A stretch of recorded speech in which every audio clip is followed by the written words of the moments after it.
Ladies and gentlemen, welcome back to a little bit more of IL-2 Battle of Stalingrad with Bismarck. That is a Tante Ju, or Aunt Ju in English. And it's a Junkers 52. As of today, it has been added to the game. And sadly, it is not flyable. So if you had been expecting to see some video of me in the cockpit of a Junkers 52, I'm sorry to say that I can't fulfill that hope. It is somewhat of a prop, or let's just call it what it is. It is basically a target. Whether you're trying to defend it or shoot it down, it is essentially a target. And it's used in the campaign as a transport vehicle that the Russians can shoot down and the Germans have to defend. And I would presume that it will also be used in custom missions or something like that by people that create some kind of content for this game.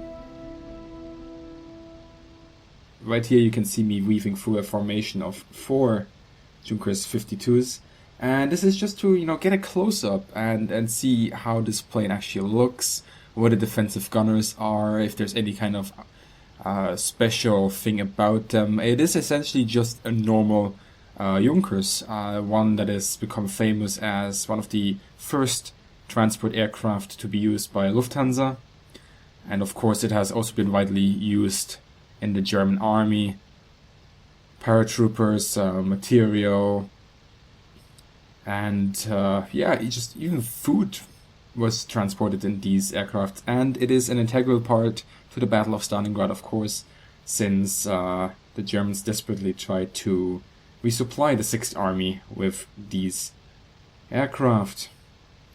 As well as that, Hitler himself had a personal Junkers 52, Immelmann 2, and apparently was also used at the resupply of the 6th Army.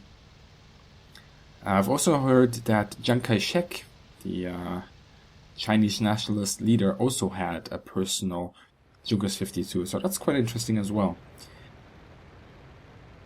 Now, of course, we are also going to have a look at the Junkers 52 from the perspective of a Russian fighter. Here you can see me flying in the Yak-1.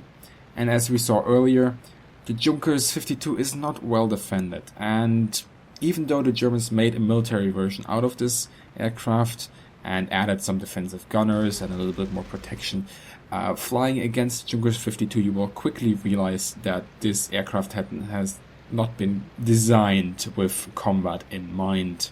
This aircraft is an incredibly easy target for fighters. It's extremely slow, it can be intercepted quite easily. In fact, when I was weaving through it with my Bf-109, I've noticed that it was flying around 240 kilometers an hour. Knocking out 1 or 2 engine is no problem whatsoever, but keep in mind that the stalling speed of this aircraft is quite low. The Junkers 52 that we have in game is in fact called Junkers 52 3MG4E, and initially I thought that means that it has 3 MG gunners and that it was some kind of placeholder name, but as we saw earlier, there seems to be only 1 defensive gunner on the Junkers 52, and a little bit of research actually yielded to me that this is a version number or version designation, model designation of the Junkers 52, and one of these exact replicas is in fact in Norway, in one of the museums over there, in the Norwegian Armed Forces Aircraft Collection. And if you ever happen to visit that one, you will see the exact Junkers that I am basically shooting down now. Now, a couple of notes on damage model, of course, of the Junkers 52. Now, you saw that we had already put 1 aircraft on fire, but the fire went out immediately. And we put another fire into the Junkers before this, and we put another fire into the Junkers here.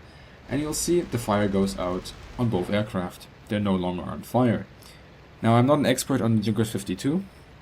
It might be that there is some kind of automatic extinguishing system, and it might also be that the fire that I caused was actually not that bad. It was just some spare fuel line maybe, perhaps, I don't know. But the one thing that I've noticed flying against these Junkers 52 in the sessions that I had, they catch on fire incredibly quickly, and they do not sustain cannon hits very well. But if they do catch on fire, the fire goes out incredibly quickly again. As soon as you, however, put a second fire into the same engine or the same fuel tank, that won't happen again. So if you have ever damaged a Junkers 52, as you will see me doing here, on the same engine, just concentrate on that engine and the second fire won't go out. At least in my experience it never did. And the Junkers 52 that you see right there, he is doomed. Now while the Junkers 52 does not sustain a lot of cannon hits before it goes down, it's a little bit different with the Berezin UBS that I'm shooting here. That's 12.7s, and I actually hold the Berezin in high regard, but Junkers 52 that is left over, well, let's just say that I basically have to use most of my remaining 12.7 ammo on this guy. I basically run out of ammo. I'm only giving him small bursts. I'm kind of picking away at him, see if that inflicts any kind of damage that is noteworthy. Yeah, this machine gun fire does not seem to be all that effective against the enemy aircraft. As long as you don't fire into the fuel tanks or in the engine, then of course it will be remarkably quick to dispatch this aircraft. Now, as to whether this plane will ever be flyable for a player, I don't think so.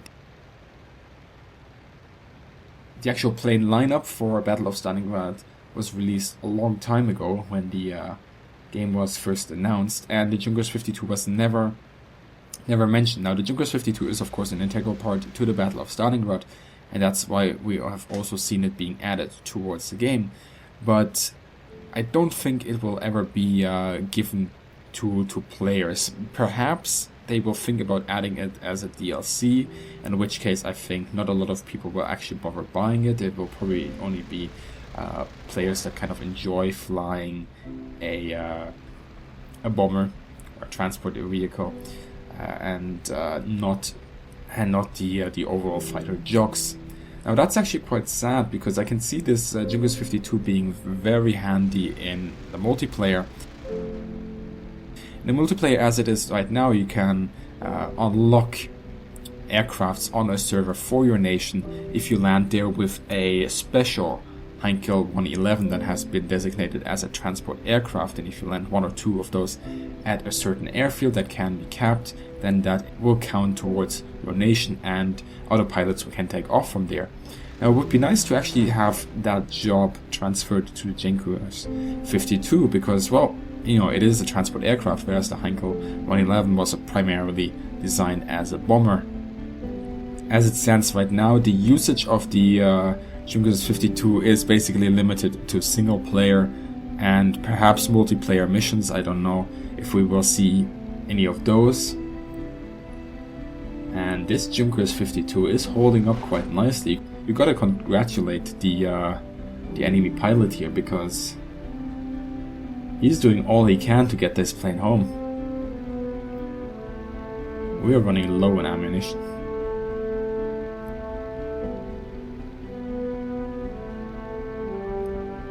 Now this Junkers 52 is of course approaching the airfield. He will try to land soon. So at this point, guys, I hope you enjoyed this video. Tell me what you think about the Junkers 52. And as always, have a great day, good hunting, and see you in the sky.